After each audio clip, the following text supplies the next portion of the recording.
Jeopardy! Wildcard player trying not to win to make semis. The Jeopardy! Wildcard tournament is ongoing, with winners moving on to the main tournament of champions. The strategy here is a little different than it is in other games played throughout the year, though.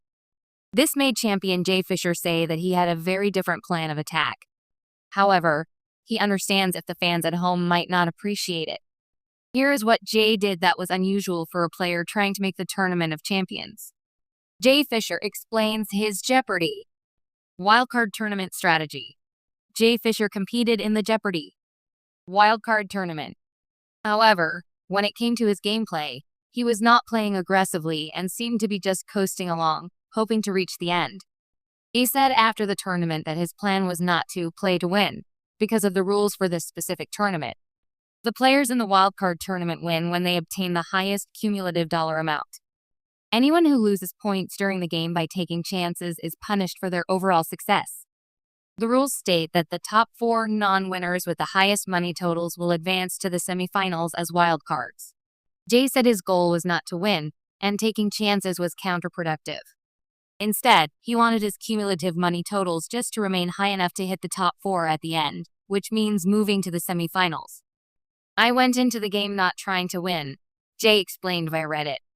From my research, I posited that $14,000, $16,000 would give me a great chance of advancing as a wild card if I didn't win. Using this strategy, his goal wasn't to bother beating Drew Goins. Instead, he just wanted to get to $14,000. The potential harm from missing was higher than the potential benefit of getting it right. Jay said he wasn't trying to lose on Jeopardy! However, Jay also said he wasn't trying to actively lose on Jeopardy! Instead, he said that his goal was to get to the semifinals.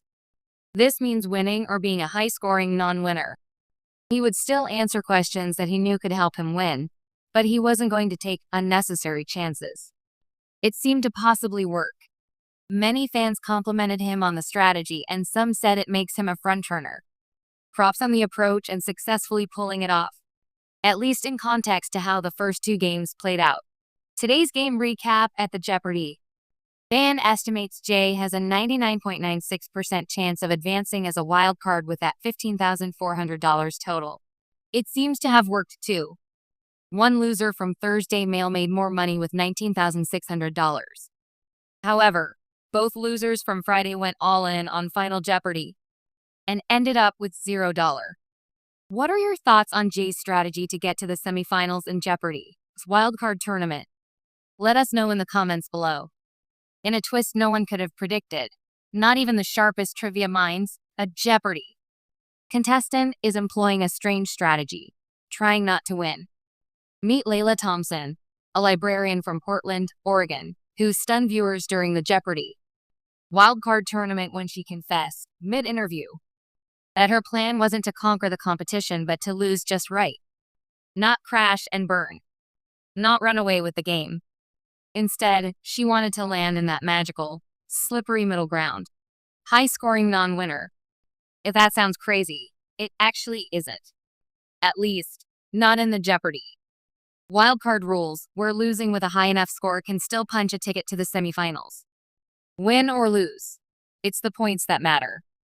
I did the math, Layla said with a small, conspiratorial smile during her chat with host Ken Jennings.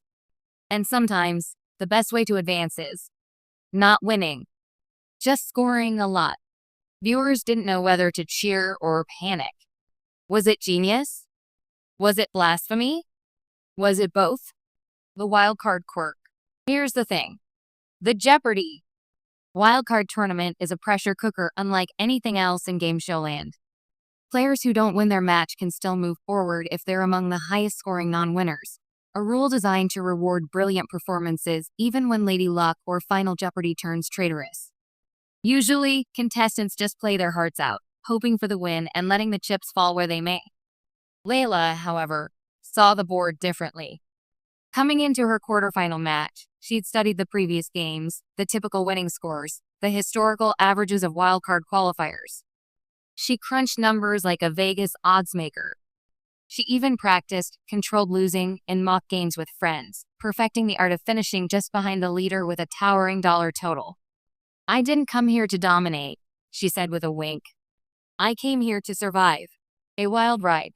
At first, Leela's match looked ordinary enough. She buzzed in fast. She wagered boldly on daily doubles. She laughed easily at Ken's jokes. But if you watched carefully, and the internet certainly did, her strategy became clear. With 5 clues left on the board and a narrow lead, Leila suddenly stopped buzzing in aggressively. She let her closest rival, an doctor named Marcus, gobble up $1,600 in easy money. By the time Final Jeopardy rolled around, Leila was sitting in second place, but only by $200. The Final Jeopardy category? U.S. Political history. A sweet spot for Leila, who majored in American studies. She scribbled her response in seconds, wagered a small, surgical amount, and smiled into the camera. When the dust settled, Marcus won the game with $23,400. Leila had $22,800, a colossal non-winning score almost guaranteed to punch her ticket to the semifinals. Mission accomplished. The internet explodes. Social media, predictably, lost its mind. Team Leila trended on X, formerly Twitter, within minutes. Reddit threads titled, "Is this legal?" and Queen of Controlled Losing erupted with heated debate. Some fans marveled at her cunning.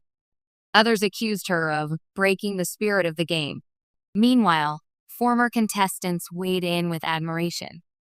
That's big brain stuff, tweeted James Holzhauer, the Jeopardy juggernaut known for his aggressive play. Respect the hustle. Even Ken Jennings, normally the steely-eyed captain of the Jeopardy ship, looked slightly stunned. I have to say, he told viewers at the end of the episode, in all my years around Jeopardy, I've never quite seen a game played like that. Leila, you're a trailblazer. Strategy or sabotage? Of course, not everyone was thrilled. Some purists argued that the Jeopardy spirit is about winning, not gaming the margins. It's a trivia contest, not Survivor. One user grumbled online. Others pointed out the obvious. If multiple players started strategically trying not to win, the whole structure of the game could get weird, or worse, unfair. But Leila's defenders had a counter-argument. She wasn't sandbagging. She was playing well. She buzzed. She answered. She racked up thousands of dollars in correct responses. She simply chose not to risk it all at the end. In fact, some argued her method was harder than outright winning. She had to walk a tightrope, said former Jeopardy champ Buzzy Cohen in a podcast recap. She needed to score high enough to beat almost every other loser, but not high enough to win. That's insane precision. What's next for Leila? Thanks to her shrewd play, Leila will now move into the semifinals, a round where only winners advance, no wildcards allowed. There, she insists, she'll abandon the almost winning tactic. It was a tool for a specific moment, she told reporters after her game aired. Now, it's all about winning. No more math magic. Still, fans are buzzing with curiosity. Will the wildcard whisperer shock the world again? Will other players try to copy her?